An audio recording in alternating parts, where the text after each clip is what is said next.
ലോകത്ത് മനുഷ്യവാസം ആരംഭിച്ചിടം മുതൽ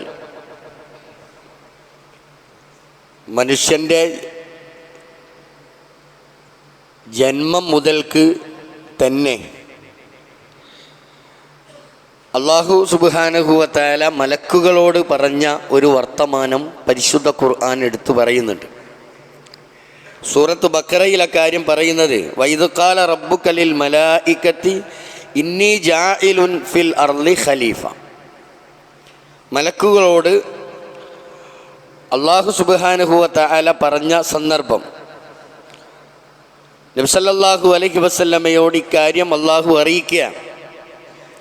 ഇന്നി ജാഇലുൻ ഫിൽ അർളി ഖലീഫ, ഭൂമിയിൽ ഒരു ഖലീഫയെ നിശ്ചയിക്കാൻ പോകുന്നുണ്ട്.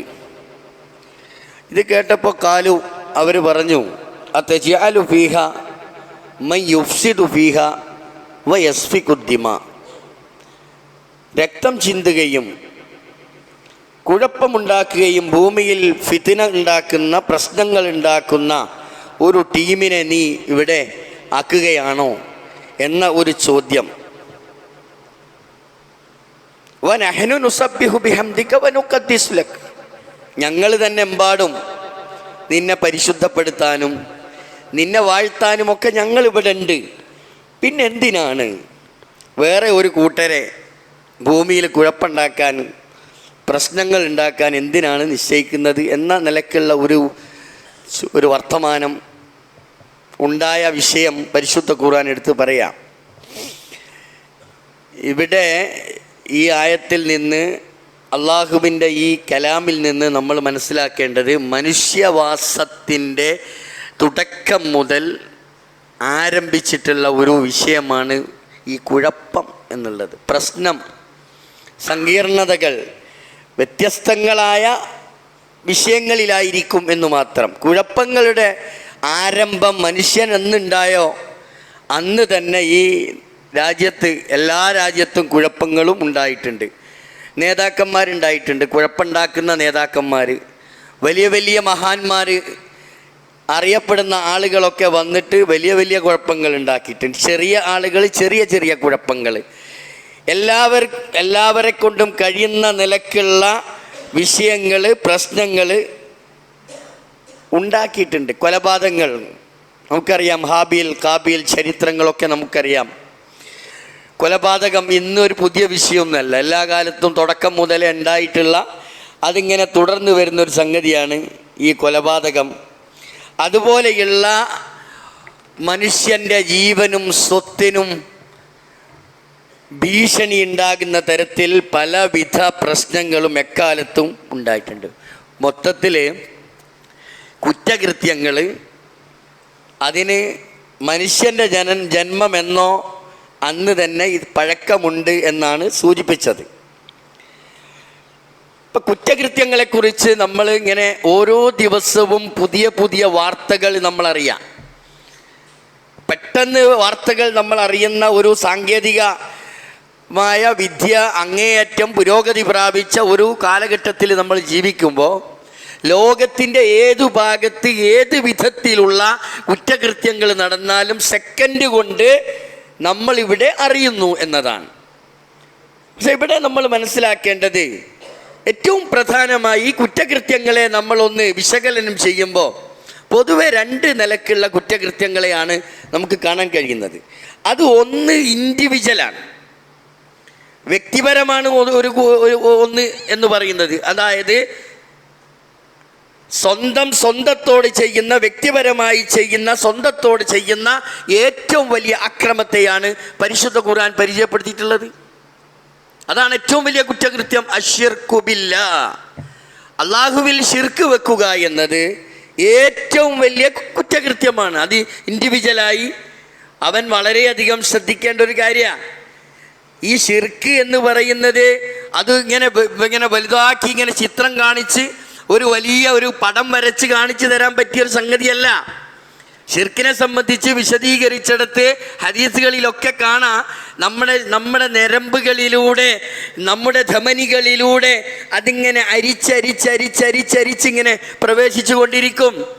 അത് എപ്പോഴാണ്, ഏത് നിമിഷത്തിലാണ്, ഏത് സമയത്താണ്, എങ്ങനെയാണ്, ഇതൊന്നും നമ്മൾക്ക് നിർവചിക്കാൻ കഴിയാത്ത വിധം ശിർക്ക് അത് ഏറ്റവും വലിയ മാരകമായ, അതിനേക്കാളും വലിയ ഒരു രോഗം ഇന്ന് ലോകത്ത് നമ്മൾ അറിയപ്പെടുന്ന എത്ര വലിയ രോഗമുണ്ടോ അതിനേക്കാളും വലിയ ഒരു പേരിട്ട് വിളിക്കാവുന്ന ഒന്നാണ് ശിർക്ക് എന്ന് പറയുന്ന രോഗം.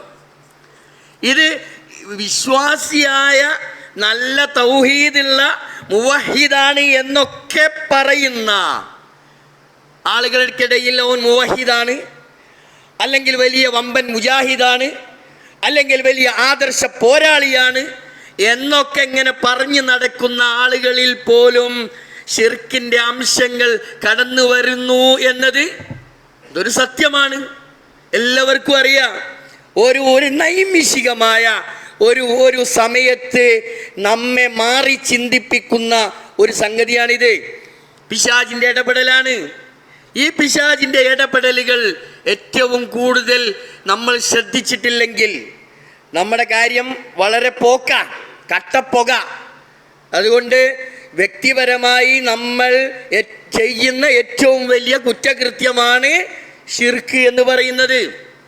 ഇത് അള്ളാഹുവും ഞാനും അല്ലെങ്കിൽ നിങ്ങൾ ഓരോരുത്തരും മാത്രം ബന്ധപ്പെടുന്ന ഒരു സംഗതിയാണ്.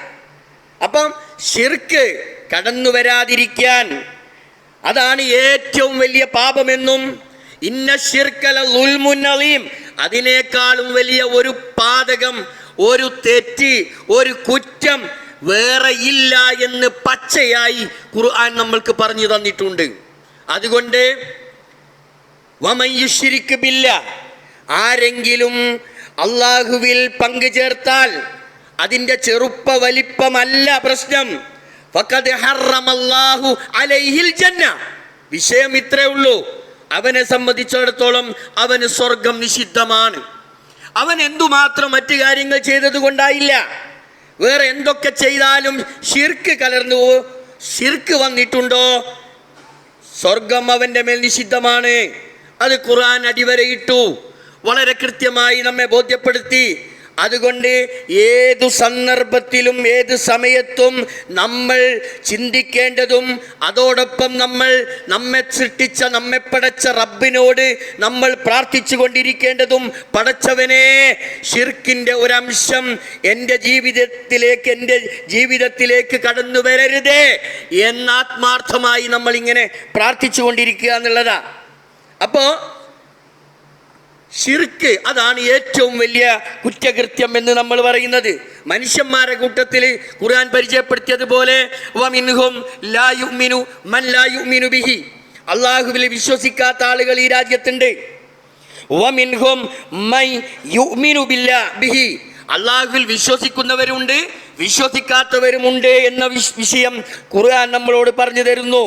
എന്നാൽ വറബ്ബുക, നിന്റെ റബ്ബ് അഅലമു ബിൽ മുഫ്സിദീൻ, കുഴപ്പം അത് ഇൻഡിവിജ്വൽ ആകട്ടെ, അത് സാമൂഹികപരമാകട്ടെ, ഏത് വിധത്തിലാണെങ്കിലും അതിനെ സംബന്ധിച്ച് സസൂക്ഷ്മം നിരീക്ഷിച്ചു കൊണ്ടിരിക്കുന്നവനും അറിയുന്നവനും നിന്റെ റബ്ബാണ്. അപ്പോൾ റബ്ബ് കാണുന്നുണ്ട്. ഈ മഹല്ലിലെ ആരും എന്നെ കാണുന്നില്ലെങ്കിലും ഞാൻ എവിടെ വെച്ച് അള്ളാഹുവിന് ഇഷ്ടമില്ലാത്ത, അള്ളാഹു പൊറുത്തു തരാത്ത ഏത് പ്രവർത്തനം ചെയ്താലും അതൊക്കെ അള്ളാഹു നിരീക്ഷിച്ചു കൊണ്ടിരിക്കുന്നുണ്ട് എന്ന ഒരു ചിന്ത ഏത് സമയവും നമ്മളിൽ ഉണ്ടാകണം എന്നതാണ് ഒന്നാമത്തെ കാര്യം. രണ്ടാമത്തെ വിഷയം പൊതുവായിട്ട് കുഴപ്പമുണ്ടാക്കുക എന്നതാണ്. നമ്മുടെ നാട്ടിലൊക്കെ കുഴപ്പം വ്യാപകമായി വരികയാണ്. അത് ഓരോ പ്രദേശത്തും, നമ്മൾ ജീവിക്കുന്ന നമ്മുടെ രാജ്യം ഇന്ത്യയിലെ വിവിധ സംസ്ഥാനങ്ങളിൽ പല വിധത്തിലുള്ള കുഴപ്പങ്ങളും സമൂഹത്തിൽ ഉണ്ടാക്കിക്കൊണ്ടിരിക്കുന്നു. അത് ബോധപൂർവം കുഴപ്പങ്ങൾ സൃഷ്ടിച്ചുകൊണ്ടിരിക്കുന്നു, വിഭാഗീയതയുണ്ടാക്കുന്നു, വർഗീയതയുണ്ടാക്കുന്നു. ചില അറബിയിലുള്ള ചില പദങ്ങൾ പ്രയോഗിച്ച് കാഫിർ പോലെയുള്ള പദങ്ങൾ എടുത്തുദ്ധരിച്ചുകൊണ്ട് നമ്മുടെ വിശ്വാസികൾക്കിടയിൽ വലിയ വലിയ പ്രശ്നങ്ങൾ ഉണ്ടാക്കാനുള്ള ബോധപൂർവമായ ശ്രമങ്ങൾ നടന്നുകൊണ്ടിരിക്കുകയാണ്. ഒരു വിഷയം ഉണ്ടായി, അതിനെ ചേർത്ത് വെച്ചുകൊണ്ട് പിന്നെ വ്യാപകമായ രീതിയിൽ അതിനെ അവതരിപ്പിക്കുന്ന ഒരു വളരെ പ്രയാസകരമായ ഒരു അന്തരീക്ഷം നമ്മുടെ ഈ രാജ്യത്തുണ്ട് എന്നതാണ്. അപ്പോൾ ഖുർആൻ പൊതുവെ നമ്മളോട് പറയുന്നത് ഇൻഡിവിജ്വലായിട്ട് നിങ്ങൾ കുഴപ്പമുണ്ടാക്കരുത്, നിങ്ങൾ ഫിത്ന ഉണ്ടാക്കരുത് എന്ന് പറയുന്നതോടൊപ്പം ലാ തുഫ്സിദൂ ഫിൽ അർള്, നിങ്ങൾ ഭൂമിയിൽ കുഴപ്പമുണ്ടാക്കേണ്ടവരല്ല. ഭൂമിയിൽ നിങ്ങൾ ജീവിക്കുന്ന കാലമത്രയും ഏറ്റവും മാതൃകാപരമായ ജീവിതം നയിക്കണം എന്ന് നിർദ്ദേശിക്കപ്പെട്ടവരാണ് നമ്മൾ. എന്നാൽ ഈ കുഴപ്പമുണ്ടാക്കുന്ന ആളുകളോട് തന്നെ ഇന്നല്ല പണ്ട് തന്നെ പറഞ്ഞിട്ടുണ്ട്, ലാ തുഫ്സിദൂ ഫിൽ അർള്, നിങ്ങൾ ഭൂമിയിൽ കുഴപ്പമുണ്ടാക്കരുത്. മുനാഫിക്കുകളുടെ അരങ്ങേറ്റം ഉണ്ടായിട്ടുണ്ട്, കാഫിറുകളുടെ അരങ്ങേറ്റം ഉണ്ടായിട്ടുണ്ട്, അവര് പരസ്പരം മത്സരിച്ചിട്ടുണ്ട്. ഈ സമയത്ത് ഖുർആനിന്റെ പച്ചയായ നിർദ്ദേശം വന്നു, ലാ തുഫ്സിദൂ ഫിൽ അർള്, നിങ്ങൾ ഭൂമിയിൽ കുഴപ്പമുണ്ടാക്കരുത്. ആ സമയത്ത് കാലു അവർ പറയും, ഏയ് ഞങ്ങൾ കുഴപ്പക്കാരല്ല, ഇന്നമാ നഹ്നു മുസ്ലിഹൂൻ, ഞങ്ങൾ ഈ രാജ്യത്ത് പരിഷ്കർത്താക്കളാണ്, ഈ രാജ്യത്ത് ഏറ്റവും നല്ലത് പറയുന്നവരാണ്, ഞങ്ങൾ പീഡനം അനുഭവിക്കുന്ന പീഡിതരുടെ കൂടെയാണ് ഞങ്ങൾ ഇവിടെ മുതലാളിത്തത്തിനെതിരാണ്, ഞങ്ങൾ പിന്നെ ഏറ്റവും ന്യൂനപക്ഷമായി ജീവിക്കുന്നവരുടെ കൂടെയാണ് ഞങ്ങൾ ഉണ്ടാകുന്നത് എന്നൊക്കെ എക്കാലത്തും ആളുകൾ പറഞ്ഞിട്ടുണ്ട്. ഇന്നും പറയുന്നു അങ്ങനെ. ഇന്നും അങ്ങനെ തന്നെ പറഞ്ഞുകൊണ്ടാണ് ഐക്യത്തിൽ ജീവിക്കുന്ന ഒരു സമൂഹത്തെ ശിഥിലമാക്കാൻ വേണ്ടി പ്രയത്നിക്കുന്നത് എന്ന് നാം അറിയണം. അപ്പോൾ നിങ്ങൾ കുഴപ്പമുണ്ടാക്കരുത് എന്ന് പറയുമ്പോൾ അവർ പറയും, ഏയ് ഞങ്ങൾ കുഴപ്പക്കാരല്ല, ഞങ്ങൾ ഇന്നമാ നഹ്നു മുസ്ലിഹൂൻ, ഞങ്ങൾ ഇവിടെ മാന്യമായി ജീവിക്കുന്നവരാ. അലാ അറിയണം, ഇന്നഹും ഹുമുൽ മുഫ്സിദൂൻ, ആരാണ് അവർ? തീർച്ചയായും കുഴപ്പക്കാർ തന്നെയാണ്. അള്ളക്കറിയാലോ, അള്ളാഹുവിനറിയാലോ, അത് അള്ളാഹു തന്നെ വളരെ കൃത്യമായി പറയുന്നു. പക്ഷേ വലാക്കില്ല യശ്ഉറൂൻ, അവരതറിയുന്നില്ലെങ്കിലും അള്ളാഹുവിനെ സംബന്ധിച്ചിടത്തോളം അവർക്ക് വളരെ കൃത്യമായിട്ടറിയാം. ഇനി രണ്ട് കാര്യം ഞാൻ സൂചിപ്പിച്ചു. ഒന്ന്, ഇൻഡിവിജ്വലായി നമ്മൾ ചെയ്യുന്ന കുറ്റകൃത്യം വളരെയധികം ശ്രദ്ധിക്കേണ്ടതാണ്. നമ്മുടെ ജീവിതവുമായി ബന്ധപ്പെട്ട വിഷയമാണ്. ദുനിയാവ് നമ്മുടെ ലക്ഷ്യമല്ല, ആഖിറത്തിന് വേണ്ടിയാണ് നമ്മൾ ജീവിക്കുന്നത്. അവിടെ രക്ഷ കിട്ടണം, മോക്ഷം കിട്ടണം, ഇതാണ് നമ്മുടെ എല്ലാവരുടെയും ലക്ഷ്യം. അതുകൊണ്ട് ശിർക്കിന്റെ ഒരംശം ജീവിതത്തിൽ വരാതിരിക്കാൻ നമ്മൾ പരിശ്രമിക്കണം. രണ്ടാമത്തെ കാര്യം, പൊതുവായിട്ടുള്ള കുറ്റകൃത്യങ്ങൾ നമ്മുടെ രാജ്യത്ത് നടക്കുമ്പോൾ അല്ലെങ്കിൽ നമ്മുടെ ഇടയിൽ അരങ്ങേറുമ്പോൾ നമ്മൾ അതിനോശാന പാടരുത്, അതിൻ്റെ കൂടെ നിൽക്കണം. നമ്മൾ അതിൻ്റെ ആൾക്കാരല്ല. നമ്മൾ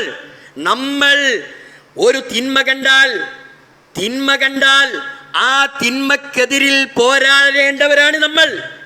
മൻ റഅ മിൻകും മുൻകറൻ ഫൽയുഗയ്യിർഹു ബിയദിഹി, ഹദീസ് റസൂലുള്ളാഹി സ്വല്ലല്ലാഹു അലൈഹി വസല്ലം അങ്ങനെ പറഞ്ഞത്.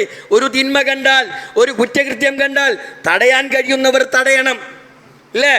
ആ ഒരു രീതിയിലൂടെയാണ് ഏറ്റവും നല്ല ഒരു സംസ്കാര സമ്പന്നമായ ഒരു സമൂഹത്തെ റസൂലുള്ള വാർത്തെടുത്തത്. വന്ധ്യവും ഊശ്വരവുമായ മരുഭൂമിയുടെ മക്കളെ മുഴു സംസ്കാരങ്ങളെയും വെല്ലുന്ന ഒരു പുതുപുത്തൻ സംസ്കാരത്തിന്റെ വാഹകരാക്കി പ്രവാചകൻ മാറ്റിയെടുത്തത് കേവലം 23 കൊല്ലം കൊണ്ടാ, അല്ലേ? ആ രാജ്യത്ത് എന്തുമാത്രം കുറ്റകൃത്യങ്ങൾ ഉണ്ടായിരുന്നു. ആ കുറ്റകൃത്യങ്ങളെയൊക്കെ മാറ്റിയെടുത്ത് വളർത്തിയെടുത്ത ഏറ്റവും നല്ല ഒരു സമൂഹമാക്കി മാറ്റാൻ പ്രവാചകന് സാധിച്ചുവെങ്കിൽ പ്രവാചകന്റെ പിൻഗാമികളാണ് നമ്മൾ. ഞാനും നിങ്ങളും ഒന്നിച്ചൊന്നായി നിന്നുകൊണ്ട് ഈ സമൂഹത്തിൽ മാറ്റങ്ങൾ ഉണ്ടാക്കാൻ നമ്മൾ പരിശ്രമിക്കേണ്ടതാണ്. ഇപ്പൊ കുറ്റകൃത്യങ്ങൾ ഏതാ? ആർക്കും അറിയാഞ്ഞിട്ടാ? എല്ലാവർക്കും അറിയാം. പരിശുദ്ധ ഇസ്ലാം കുറ്റകൃത്യങ്ങളുടെ ഒരു ലിസ്റ്റ് തന്നെ നമ്മൾക്ക് ഖുർആനിലൂടെ ഹദീസിലൂടെ നമ്മൾക്ക് പ്രസിദ്ധീകരിച്ച് തന്നിട്ടുണ്ട്. കൊലപാതകം നമ്പർ 1 കുറ്റകൃത്യമല്ലേ? ഓരോ ദിവസവും നമ്മൾ കേൾക്കുന്ന വാർത്തകൾ നിങ്ങൾ അറിയില്ലേ? മീഡിയകൾ നമ്മൾക്ക് പറഞ്ഞു തരുന്നില്ലേ? ഓരോ സ്ഥലത്തും മറുപടിക്ക് മറുപടിയായി കൊലപാതകങ്ങൾ നടന്നുകൊണ്ടിരിക്കുന്നു. ഇസ്ലാം ഒരു സന്ദർഭത്തിൽ പോലും അംഗീകരിക്കാത്ത ഏറ്റവും വലിയ ഒരു കുറ്റകൃത്യമാണ് കൊലപാതകം എന്ന് പറയുന്നത്. മനുഷ്യന്റെ ജീവനും സ്വത്തിനും അഭിമാനത്തിനും അതിന് പ്രവാചകൻ സല്ലല്ലാഹു അലൈഹി വസല്ലമ പ്രവാചകന്റെ അവസാനത്തെ പ്രസംഗത്തിൽ, ഹജ്ജത്തുൽ വിദായിൽ വെച്ച് ചെയ്ത പ്രസംഗത്തിൽ അവസാനത്തെ പ്രസംഗത്തിന്റെ ഭാഗം കേൾക്കുന്ന നമ്മൾ, അറിയുന്ന നമ്മൾക്കറിയാം. പ്രവാചകൻ സല്ലല്ലാഹു അലൈഹി വസല്ലം പറഞ്ഞത് ഇതാ: ജീവനും സ്വത്തിനും അഭിമാനത്തിനും ഇതിന് വിലയുണ്ട്, അത് സംരക്ഷിക്കപ്പെടേണ്ടതാണ്. അപ്പം നമ്മൾ പ്രവാചകൻ സല്ലല്ലാഹു അലൈഹി വസല്ലമയുടെ പിൻഗാമികൾ എന്ന നിലക്ക് നമ്മുടെ ഉത്തരവാദിത്വം നമ്മൾ നിർവഹിക്കണം. 2, കുറ്റകൃത്യങ്ങളുടെ കൂട്ടത്തിൽ എണ്ണിപ്പറഞ്ഞ രണ്ടാമത്തത് അളത്തത്തിലും തൂക്കത്തിലും കൃത്രിമം കാണിക്കൽ. ഒരു മുസ്ലിമിന് പറ്റുമോ? ഒരു മുസ്ലിമിന് പറ്റുമോ? ഒരിക്കലും പറ്റില്ല. തീർച്ചയായും അത് പാതകമാണ് എന്നും അത് കുറ്റകൃത്യമാണ് എന്നും ഈ കൃത്രിമം കാണിച്ചുകൊണ്ട് എൻ്റെ ജോലി ഞാൻ നിർവഹിക്കരുത്, എൻ്റെ ഏർപ്പാട് ഞാൻ ചെയ്യരുത് എന്ന് മനസ്സിലാക്കണം. 3-ാമതായി കരാർ ലംഘനം. ഏത് സമയവും പല വിധത്തിലും നമ്മൾ സാമൂഹികമായി ഇടപെടുന്നവരാ അല്ലേ? നമ്മൾ വിചാരിക്കാതെ നിസ്സാര സംഗതിയാ. ഒരു വാക്ക് പറഞ്ഞാൽ, ഞാൻ ഒരാളോട് ഇന്ന സമയത്ത് ഇന്നടത്ത് വെച്ച് കാണാമെന്ന് പറഞ്ഞാൽ അതൊരു കരാറാണ്. എന്നാൽ അത് അതിൻ്റെതായ രൂപത്തിൽ നമ്മളിൽ എത്ര പേര് നമ്മൾ അത്തരത്തിലുള്ള സംഗതികൾ പാലിക്കുന്നുണ്ട്? പറഞ്ഞ വാക്ക് പാലിക്കുന്നുണ്ടോ? പറഞ്ഞ പ്രവൃത്തി ചെയ്യുന്നുണ്ടോ? ഇത് ചെയ്യുന്നില്ലെങ്കിൽ നമ്മുടെ ഇബാദത്തുകൾ നിഷ്ഫലമാണ് എന്ന് നമ്മൾ അറിയണം. അപ്പൊ കരാറ് പാലിക്കണം. കരാർ ലംഘനം ആരുടെ സ്വഭാവമാണ്? മുനാഫിക്കളുടെ സ്വഭാവം എണ്ണി പഠിപ്പിച്ചു വന്നു. ആയത്തുൽ മുനാഫിക്കി സലാഹ്. ഒരു സമയത്ത് പ്രവാചകൻ പറഞ്ഞു 3 കാര്യങ്ങൾ മുനാഫിക്കിന്റെ ലക്ഷണമാണ്. അതിൽ പറഞ്ഞതാ ഒന്ന്, വൈദാ വഅദ അഖ്ലഫ. ഒരു വർത്തമാനം പറഞ്ഞാൽ അത് ലംഘിക്കുക. അങ്ങനെയാണെങ്കിൽ അതിൻ്റെ അർത്ഥം കൃത്യമായി മനസ്സിലാക്കി ജീവിക്കുന്നവരാണെങ്കിൽ നമ്മളിൽ എത്ര പേരുണ്ട് സത്യത്തിൻ്റെ പക്ഷത്ത് നിൽക്കുന്നവർ? നമ്മൾ അറിയണം. ഇത് നമ്മുടെ നെഞ്ചത്ത് കൈവച്ചുകൊണ്ട് ഞാനും നിങ്ങളും സ്വന്തം ആലോചിക്കേണ്ട വിഷയമാണ്. ഞാൻ മുനാഫിക്കാണോ അല്ലേ? അറിയില്ലേ? പ്രവാചകൻ സല്ലല്ലാഹു അലൈഹി വസല്ലമയുടെ പ്രമുഖനായ ഒരു സഹാബി, അദ്ദേഹത്തിൻ്റെ പേര് ഹൻലല റളിയല്ലാഹു അൻഹു. അദ്ദേഹത്തിൻ്റെ ബിസിനസ് രംഗത്ത് പുരോഗതി ഉണ്ടായപ്പോൾ അദ്ദേഹത്തെ പള്ളിയിൽ കാണുന്നില്ല. തിരയാൻ തുടങ്ങി. പ്രവാചകൻ അന്വേഷിക്കാൻ തുടങ്ങി, എവിടെ നമ്മുടെ ഹൻലലയെ കാണുന്നില്ലല്ലോ. അപ്പോ ആരോ പറഞ്ഞ് ഹൻലല കുറച്ചായി ഇങ്ങനെ ഓരോ ദിവസം ജമാഅത്തുകൾക്ക് ഇങ്ങനെ നഷ്ടം സംഭവിച്ചു കൊണ്ടിരിക്കുന്നു.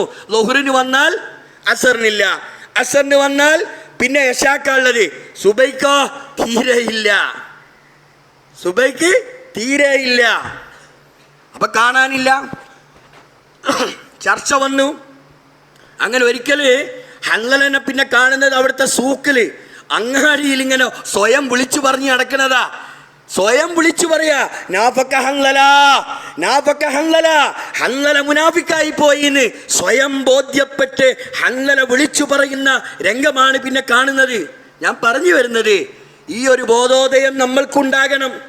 നമ്മൾ ഈ ദുനിയാവിന് വേണ്ടി ഇങ്ങനെ ദുനിയാവിനെ കെട്ടിപ്പിടിച്ച് എത്ര കാലം നമ്മൾ ജീവിക്കുക? അപ്പോൾ അതിൻ്റെ ഇടയിൽ എൻ്റെ ഉത്തരവാദിത്തങ്ങൾ മറന്നുകൊണ്ടുള്ള ജീവിതം ഞാൻ നയിക്കുന്നുവെങ്കിൽ ഒരു ബോധോദയം നമ്മൾക്കുണ്ടാകണം. തെറ്റാണ് ചെയ്യുന്നത് എന്ന് തോന്നണം, എന്നിട്ട് തിരുത്തണം, എന്നിട്ട് തിരിച്ചു വരണം. നമ്മൾ കൃത്യമായി ജമാഅത്തിൽ പങ്കെടുക്കുന്നവർ അതിങ്ങനെ കൊഴിഞ്ഞു പോകുമ്പോൾ സ്വയം തോന്നുന്നൊരവസ്ഥയിലേക്ക് വരണം. ഞാൻ ഇങ്ങനെ ആയിരുന്നില്ലല്ലോ, അപ്പം എനിക്കെന്തോ ചില ഫാൾട്ടുകൾ സംഭവിച്ചിട്ടുണ്ട്, അത് ഞാൻ തന്നെ തിരുത്തണം. അങ്ങനെ സ്വയം ചിന്തിച്ച് ആലോചിച്ചു കൊണ്ട് വേണം ഇത്തരം കുറ്റകൃത്യങ്ങളിൽ നിന്ന് രക്ഷ നേടാൻ. 4-ാമത്തെ കുറ്റകൃത്യം പ്രവാചകൻ പഠിപ്പിച്ചത് കുടുംബ ബന്ധങ്ങൾ വിച്ഛേദിക്കുക എന്നതാ. വമ്പിച്ച ഒരു കുറ്റകൃത്യമാണത്. നമ്മുടെ കുടുംബങ്ങളെക്കുറിച്ച് ഞാനും നിങ്ങളും ആലോചിക്കണം. നേരത്തെയൊക്കെ നമ്മുടെ കുടുംബത്തിലൊക്കെ പോകാറുണ്ടായിരുന്നു, വിശേഷങ്ങൾ അന്വേഷിക്കാറുണ്ടായിരുന്നു, പരസ്പരം കണ്ടുമുട്ടാറുണ്ടായിരുന്നു. ഇപ്പം അങ്ങനെ ഉണ്ടോ? ഇപ്പം ഉണ്ടോ? എപ്പോഴെങ്കിലും ജസ്റ്റ് ഒരു കോൾ. അവിടെ നിന്നും നമ്മൾ മാറി തുടങ്ങി ഇല്ലേ? പിന്നെ എവിടെങ്കിലും കല്യാണത്തിന്, എവിടെങ്കിലും മരിച്ച വീട്ടിൽ വെച്ച് ഇങ്ങനെയൊക്കെ കാണുന്നിടത്തേക്ക് നമ്മൾ എത്തി. കുടുംബ ബന്ധം വിച്ഛേദിക്കുക എന്നത് സ്വർഗം നഷ്ടപ്പെടുന്ന ഒരു കുറ്റകൃത്യമാണ് എന്നറിയണം നമ്മൾ. വിശ്വാസികളുടെ വിശ്വാസവുമായി ബന്ധപ്പെട്ട് നിൽക്കുന്ന ഒരു വിഷയമാണ്. അതേപോലെ തന്നെ മൊത്തത്തിൽ സാമൂഹികമായി ഉണ്ടാകുന്ന തിന്മകൾ എന്തൊക്കെയെന്ന് നമുക്കറിയാം. ആ തിന്മകളെ കുറിച്ചൊക്കെ പരസ്പരം മനസ്സിലാക്കിയിട്ട് അതൊരു കുറ്റകൃത്യമാണ് എന്ന് തിരിച്ചറിഞ്ഞിട്ട് അതിൽ നിന്ന് പിറകോട്ട് പോകാൻ നമ്മൾക്ക് കഴിയണം. നമ്മൾ അതിൻ്റെ ആൾക്കാരാ. നന്മകൾ കൽപ്പിക്കുന്നതോടൊപ്പം നന്മകൾ ജീവിതത്തിൽ പ്രാവർത്തികമാക്കുകയും ചെയ്യേണ്ടവരാണ് നമ്മൾ. എന്താ ഖുർആൻ പറഞ്ഞത് നമ്മളെക്കുറിച്ചാ ഖുർആൻ പറഞ്ഞത്? വൽതക്കും മിൻകും ഉമ്മത്തുൻ യദ്ഊന ഇലൽ ഖൈർ. ഖൈറിലേക്ക്, നന്മയിലേക്ക് ക്ഷണിക്കുന്ന ഒരു വിഭാഗം ആളുകൾ, ഒരു സംഘം ആളുകൾ നിങ്ങളിൽ നിന്നുണ്ടാകട്ടെ. ഇനിയൊരു പ്രവാചകൻ വരാനില്ല, ഇനിയൊരു ഖുർആൻ ഇറങ്ങാനില്ല. നമ്മളാണ് ആ ഡ്യൂട്ടി നിർവഹിക്കേണ്ടത്. നമ്മളെ ജോലി എന്താ? തഅ്മുറൂന ബിൽ മഅറൂഫ്, നല്ലത് കൽപ്പിക്കുക. വതൻഹൗന അനിൽ മുൻകർ, ചീത്ത കണ്ടാൽ അതിനെ എതിരിടണം. ഇതാണ് നമ്മുടെ ജോലി. ഈ ജോലി മരണം വരെ നമ്മൾ നിർവഹിക്കേണ്ടതാണ്. സമൂഹത്തിലുണ്ടാകുന്ന സകല തിന്മകളും, അത് വൈവാഹിക രംഗത്ത് നമ്മൾ കാണുന്ന തിന്മകൾ, കല്യാണ വീടുകളിൽ കാണുന്ന തിന്മകൾ ശക്തമായി എതിർക്കപ്പെടേണ്ടത് ഇസ്ലാം അംഗീകരിക്കാത്തതാണെങ്കിൽ അതിനെ എതിർക്കാൻ നമ്മൾക്ക് കഴിയണം. അതാണ് നമ്മുടെ വിശ്വാസം. എന്തെല്ലാം സാമൂഹിക തിന്മകളാണ് ഓരോ ദിവസവും വർദ്ധിച്ചു വരുന്നത്. അതിന് ഓശാന പാടുന്ന ആളുകൾ നമ്മുടെ രാജ്യത്തുണ്ട്. അവിടെയാണ് നമ്മുടെ വിശ്വാസത്തിൻ്റെ കരുത്ത്. നമ്മുടെ വിശ്വാസം എവിടെ നിൽക്കുന്നു എന്ന് ആലോചിക്കുവാൻ നമ്മൾക്ക് കിട്ടുന്ന സമയമാണത്. ആ നിലക്ക് നമ്മൾ അതിനെ നോക്കിക്കാണണം. അങ്ങനെ തിന്മകളോട് രാജിയാകാൻ, സലാം പറഞ്ഞ് പിരിയാൻ നമ്മൾക്ക് കഴിയണം. മാത്രമല്ല അതിനുവേണ്ടി പ്രവർത്തിക്കാനും നമ്മൾക്ക് കഴിയണം. അങ്ങനെ പ്രവർത്തിക്കുന്നവരിൽ അള്ളാഹു നമ്മെ ഉൾപ്പെടുത്തി അനുഗ്രഹിക്കുമാറാവട്ടെ.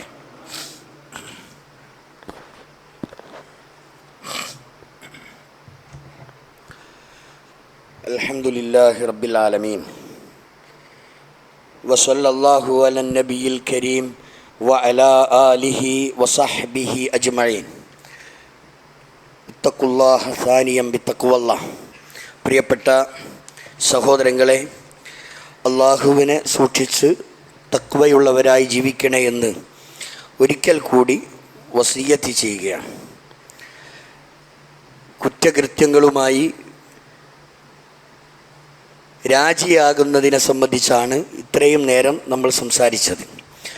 ഒരു വിശ്വാസി, പ്രവാചകൻ പറഞ്ഞത് അൽ മുഅ്മിനു, ഒരു വിശ്വാസി, അവൻ ഇസ്സുൻ കരീം.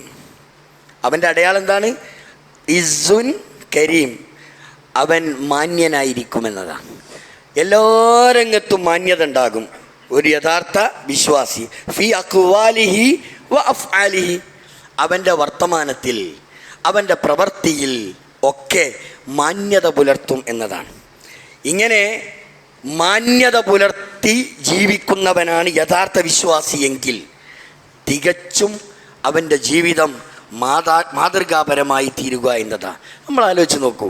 നമ്മളറിയുന്ന ഓരോ വാർത്തകൾ, ദിവസവും നമ്മളറിയുന്ന വാർത്തകൾ, ഈ കുറ്റകൃത്യങ്ങളുടെ ലിസ്റ്റുകൾ എടുത്ത് പരിശോധിച്ച് നോക്കിയാൽ നമ്മുടെ പേരുകൾ മാത്രം, നല്ല നല്ല അർത്ഥമുള്ള നല്ല നല്ല പേരുകൾ ഉള്ള ആളുകളാണ് ഈ കുറ്റകൃത്യങ്ങളിലൊക്കെ അകപ്പെടുന്നത്. എല്ലാ രാജ്യത്തും നമ്മളറിയുന്ന ഓരോ വിഷയം എടുത്ത് പരിശോധിച്ച് നോക്കിയാൽ അവിടെയൊക്കെ കാണുന്നത് നല്ല നല്ല പേരുകളുള്ള ആളുകളാണ്. വളരെ ലജ്ജാകരമായ ഒരു സാഹചര്യമാണ് നമ്മുടെ നാട്ടിലുണ്ടാകുന്നത്. ഇപ്പോൾ ഇസ്ലാം വെറുക്കുന്ന സംഗതികൾ പലതും, പിറന്നാളാഘോഷം മുതൽ കല്യാണം, ഇതിൻ്റെയൊക്കെ ഉദ്ഘാടനം, ഓപ്പണിങ് നടക്കുന്നത് മയക്കുമരുന്നുകൾ, മദ്യം, ഇതൊക്കെ കൊണ്ടാണ് ഇതിൻ്റെ ഓപ്പണിങ് നടക്കുന്നത്. ഉദ്ഘാടനം, പിറന്നാളാഘോഷത്തിൻ്റെ ഉദ്ഘാടനം ഓപ്പൺ ചെയ്യുന്നത് ഇതുപോലെയുള്ള മദ്യവും മയക്കുമരുന്നും ഒക്കെ ഉപയോഗിച്ചുകൊണ്ടാണ്. നമ്മൾ ഈ രംഗത്ത് ഉണരണം. നമ്മുടെ കുട്ടികൾ, നമ്മൾ പുതിയ കണക്കനുസരിച്ച് നമ്മുടെ കോളേജുകളിൽ പഠിക്കുന്ന, വിദ്യാഭ്യാസ സ്ഥാപനങ്ങളിൽ പഠിക്കുന്ന വിദ്യാർത്ഥികളിലെ 80% ആണും പെണ്ണും ഇത് ഉപയോഗിക്കുന്നു എന്നതാണ്. എന്ന് പറഞ്ഞാൽ നമ്മുടെ വീട്ടിലുള്ളവരും ഉണ്ട് ഇതിൽ നിന്നാണ് അതിൻ്റെ അർത്ഥം. നമ്മുടെ വീട്ടിലുള്ള നമ്മൾ പോറ്റി വളർത്തുന്ന നമ്മുടെ മക്കളും ഇതിൽ നിന്ന് ഒഴിവല്ല. എന്തൊരു സങ്കടകരമായ അവസ്ഥയിലൂടെ പോകണം അറിയില്ലല്ലോ. ഇത് അറിയാത്ത പല സാധനങ്ങളും ഇന്ന് ഈ സുലഭമായി കിട്ടുന്നുണ്ട്. അതിനുവേണ്ടി ഓൺലൈനിലും അല്ലാതെയൊക്കെ ഈ സാധനങ്ങൾ വന്നുകൊണ്ടിരിക്കുക. ഞാൻ പറഞ്ഞു വരുന്നത്, ഒരു കുടുംബത്തിൻ്റെ ഒരു പാരമ്പര്യമുണ്ട്, അതിന് ഒരു മഹത്വമുണ്ട്. അതൊക്കെ നശിപ്പിച്ച്, അതെല്ലാം നശിപ്പിച്ച് സ്വന്തം ബാപ്പയെ, സ്വന്തം മുപ്പയെ ഇതിങ്ങോട്ട് അടിച്ച് കയറ്റിയിട്ട് ബാപ്പനറിയുന്നില്ല, ഉമ്മ ആരാണെന്ന് അറിയുന്നില്ല, പെങ്ങൾ ആരാണെന്ന് അറിയുന്നില്ല. എന്തുമാത്രം പ്രശ്നങ്ങളാണ് നമ്മുടെ രാജ്യത്ത് നടന്നുകൊണ്ടിരിക്കുന്നത്. ചെറിയ 5-6 വയസ്സായ പെൺകുട്ടികളെ ബലാത്സംഗത്തിന് ഇരയാക്കുന്നു. ഇതിൻ്റെയൊക്കെ വില്ലൻ ഇതാ സാധനം, മദ്യവും മയക്കുമരുന്നും. ഈ വില്ലനെതിരിൽ ശക്തമായുള്ള ഒരു പോരാട്ടം. ഇതൊക്കെ പണ്ട് നമ്മൾ കേൾക്കൽ പാശ്ചാത്യ രാജ്യങ്ങളിൽ, അമേരിക്കയിലുണ്ട്, അവിടെ ഉണ്ട്, ഇവിടെ ഉണ്ട് എന്നൊക്കെ പറയാം. ഇന്ന് എൻ്റെയും നിങ്ങളുടെയും വീട്ടിലാണ്, നമ്മളെ വീട്ടിലാണുള്ളത്. നമ്മളെ വീട് തന്നെ ഒന്ന് അരിച്ച് പെറുക്കുക. നമ്മളെ വീട്ടിലുള്ള മക്കളില്ലേ, ആ മക്കളുണ്ടെങ്കിൽ നമ്മളെ വീടൊന്ന് അരിച്ച് പെറുക്കി കുട്ടികളെ വേഗം കുട്ടികളെ കൂട്ടത്തിലൊക്കെ നിന്നൊന്ന് പഠിച്ച് നോക്കിയാൽ അറിയാം, പടച്ചോനെ ഞാനെന്താ ഈ കാണുന്നത്. അപ്പോഴേ നമ്മൾക്കറിയൂ, ഇവരെ വരവും പോക്കും ഒന്നും കണ്ടാൽ നമുക്കൊരു പിടുത്തവും കിട്ടൂല. ഓനിങ്ങനെ വരുന്നത് നല്ല ഇൻസൈഡ് ചെയ്ത് വാപ്പ കഷ്ടപ്പെട്ട് എവിടുന്നോ അധ്വാനിച്ച് അവരാവശ്യപ്പെടുന്നതൊക്കെ ഫ്ലൈറ്റ് വേണമെന്ന് പറഞ്ഞാൽ ഫ്ലൈറ്റ് വാങ്ങിക്കൊടുക്കാൻ തയ്യാറാണ്. എന്താണ് മക്കൾ ചോദിക്കുന്നത് അത് കൊടുക്കാൻ തയ്യാറായി. അങ്ങേയറ്റം നെഞ്ചോട് ചേർത്ത് വെച്ച് സ്നേഹിച്ച് കൊണ്ട് നടക്കുന്ന നമ്മുടെ ആണും പെണ്ണും നമ്മെ ചതിക്കുകയാണ്. ഈ അടുത്ത് ഒരു ഉമ്മ കോടതി വരാന്തയിൽ വെച്ച് കരഞ്ഞത് എൻ്റെ കണ്ണുകൊണ്ട് ഞാൻ കണ്ടതാ. എന്തുമാത്രം സ്നേഹിച്ചു വളർത്തിയ, എങ്ങനെയാണ് ആ ഉമ്മ പോറ്റി വളർത്തിയത്. കഷ്ടപ്പെട്ട് പല വീടുകളുടെയും ഉമ്മറപ്പടിയിൽ പോയി നിന്ന് അവിടെ വീട്ടുവേല ചെയ്ത് പോറ്റിയെടുത്ത തൻ്റെ ഈ മകൾ ഒരു സുപ്രഭാതത്തിൽ ദീനില്ല, മതമില്ല, വിശ്വാസമില്ലാത്ത ഒരുത്തൻ്റെ കൂടെ പോയി കോടതിയിലെത്തി. അവിടെ നിന്ന് ആ ഉമ്മ നോക്കിക്കരയുന്ന, നെഞ്ചകം പൊട്ടിക്കരയുന്ന ഒരു കരച്ചിലുണ്ട്. നിങ്ങളറിയണം, നമ്മളറിയണം എന്തൊരു സങ്കടകരമായ അവസ്ഥയിലാണ്. അപ്പം ഞാനും നിങ്ങളും ഒക്കെ ഒരു കൂട്ടമായ പരിശ്രമം ഈ രംഗത്ത് നടത്തിയില്ലെങ്കിൽ വലിയ വിപത്തുകൾ ഇനിയും നമ്മളും ഇങ്ങനെ തന്നെ കോടതിക്ക് മുമ്പിൽ പോയി നിന്ന് കരയേണ്ടി വരും എന്ന് നമ്മൾ അറിയണം. നമ്മളെ കുട്ടികളെ സംബന്ധിച്ച് ഏറ്റവും കൂടുതൽ ജാഗ്രത പാലിക്കണം.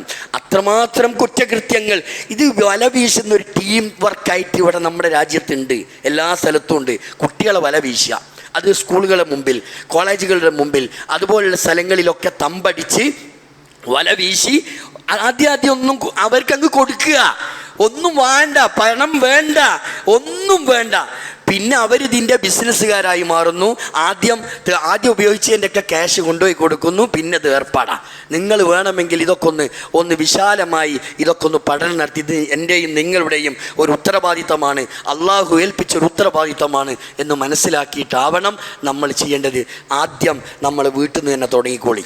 അള്ളാഹു നമ്മെ അനുഗ്രഹിക്കുമാറാവട്ടെ. സത്യം മനസ്സിലാക്കി ജീവിക്കുന്ന യഥാർത്ഥ മുഅ്മിനുകളിൽ, മുത്തഖികളിൽ അള്ളാഹു തആല നമ്മെ എല്ലാവരെയും ഉൾപ്പെടുത്തി അനുഗ്രഹിക്കുമാറാവട്ടെ. ആത്മാഭിമാനത്തോടുകൂടി, വളരെ സന്തോഷത്തോടുകൂടി ജീവിക്കുന്ന ഒരു സാഹചര്യം ഇവിടെ ഉണ്ടാകണം. അതിന് നമ്മളെല്ലാവരും കൂട്ടമായി പരിശ്രമിക്കുക. അള്ളാഹു നമ്മെ അനുഗ്രഹിക്കുമാറാവട്ടെ. രാജ്യത്തിൻ്റെ നാനാഭാഗത്തും ഒരുപാട് കുറ്റകൃത്യങ്ങൾ നടന്നുകൊണ്ടിരിക്കുന്നത്, അതിന് ഇരകളായിത്തീരുന്ന ഒരുപാട് ആളുകൾ, ആ ആളുകൾക്ക് രക്ഷയും സമാധാനവും അല്ലാഹു തആല നൽകി അനുഗ്രഹിക്കുമാറാവട്ടെ. മറ്റു പല പ്രശ്നങ്ങൾ കൊണ്ടും നമുക്കറിയാം, ഫലസ്തീൻ, ഗസ, ഇതൊക്കെ ഇന്നൊരു ചർച്ചയല്ലാതെ ആയിത്തീർന്നു. അതിനു മാത്രമായ ഒരവസ്ഥയിലാണ്. ഓരോ ദിവസവും ഫലസ്തീനിലെയും ഗസയിലെയും ഒക്കെ കഥകൾ നമ്മൾ കേൾക്കുമ്പോൾ നമ്മുടെ നെഞ്ചകം പൊട്ടിപ്പോവുകയാണ്. നമ്മുടെ വീട്ടിലല്ലല്ലോ, നമ്മുടെ പ്രദേശത്തല്ലല്ലോ, നമ്മുടെ മംഗലാപുരം വളരെ റാഹത്താണ് എന്ന് നമ്മൾ വിചാരിക്കുന്നുവെങ്കിൽ അത് തെറ്റി. നാളെ നമ്മുടെ നാട്ടിലാണ് എന്ന് നമ്മൾ അറിയണം.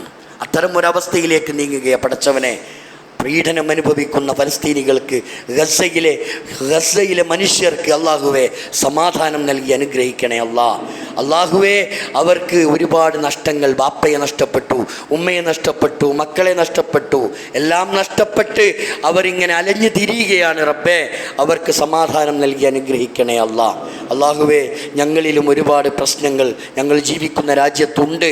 വിശ്വാസപരമായി കൃത്യമായ കാര്യങ്ങൾ പറയാനുള്ള സാഹചര്യം നഷ്ടപ്പെടുമോ എന്നുപോലും ഭയപ്പെട്ടുകൊണ്ടിരിക്കുന്ന ഒരു സന്ദർഭത്തിലാണുള്ളത്. അള്ളാഹുവേ, ദീനനുസരിച്ച് ജീവിക്കാൻ, അള്ളാഹുവേ ദീൻ പ്രബോധനം ചെയ്യാനുമുള്ള സാഹചര്യം ഒരുക്കിത്തരണേ എല്ലാവിധ പ്രതിബന്ധങ്ങളിൽ നിന്നും പ്രയാസങ്ങളിൽ നിന്നും അള്ളാഹുവെ ഞങ്ങളെല്ലാവരെയും രക്ഷപ്പെടുത്തി അനുഗ്രഹിക്കണേ രോഗങ്ങൾക്ക് അടിമപ്പെട്ട് വീടുകളിലും ആശുപത്രികളിലും കഴിഞ്ഞുകൂടുന്ന ഒരുപാട് സഹോദരന്മാർ അള്ളാഹുവെ അവരുടെയൊക്കെ രോഗങ്ങൾക്ക് ശമനം നൽകി അനുഗ്രഹിക്കണേ അള്ളാഹുവെ. ഞങ്ങളിൽ നിന്ന് ഒരുപാട് ആളുകൾ മരണപ്പെട്ടു പോയി. അള്ളാഹുവെ, ഓരോ പ്രതിദിനം നിൻ്റെ വിളിക്കുത്തരമേകി നിൻ്റെ സന്നിധാനത്തിലേക്ക് വന്നു കൊണ്ടിരിക്കുകയാണ്. അപകട മരണങ്ങൾ വർദ്ധിച്ചു വന്നിരിക്കുന്നു. അള്ളാഹുവെ, അപകട മരണങ്ങളിൽ നിന്ന് ഞങ്ങളെ കാത്തുരക്ഷിക്കണേ മാറാ രോഗങ്ങൾ പിടിപെട്ട് മരണപ്പെടുന്നു. അള്ളാഹുവെ, അത്തരം രോഗങ്ങളിൽ നിന്ന് ഞങ്ങളെ കാത്തുരക്ഷിക്കണേ അള്ളാഹുവെ. മരണപ്പെട്ടു പോയിട്ടുള്ള ആളുകൾക്ക് മഗ്ഫിറത്തും റഹ്മത്തും നൽകി അവരെ അനുഗ്രഹിക്കണേ അവരെയും ഞങ്ങളെയും നിൻ്റെ ജന്നാത്തുൽ ഫിർദൗസിൽ ഒരുമിച്ച് കൂട്ടണേ അല്ലാഹുമ്മ ഗ്ഫിർ ലിൽ മുഅ്മിനീന വൽ മുഅ്മിനാത്ത് والمسلمين والمسلمات الأحياء منهم والأموات إنك مجيب الدعوات ويا قاضي الحاجات ربنا اغفر لنا ولإخواننا الذين سبقونا بالإيمان فلا تجعل في قلوبنا غلا للذين آمنوا ربنا إنك رؤوف رحيم اللهم أجرنا من النار اللهم أجرنا من النار اللهم أعز الإسلام والمسلمين اللهم أعز الإسلام والمسلمين وأذل الشرك والمشركين اللهم اجعلنا من المسلمين واجعلنا من المتقين واجعلنا من المخلصين اللهم انصر المسلمين في فلسطين اللهم انصر المسلمين في غزة اللهم تقبل منا دعاءنا إنك أنت السميع العليم وتب علينا إنك أنت التواب الرحيم ربنا آتنا في الدنيا حسنة وفي الآخرة حسنة وقنا عذاب النار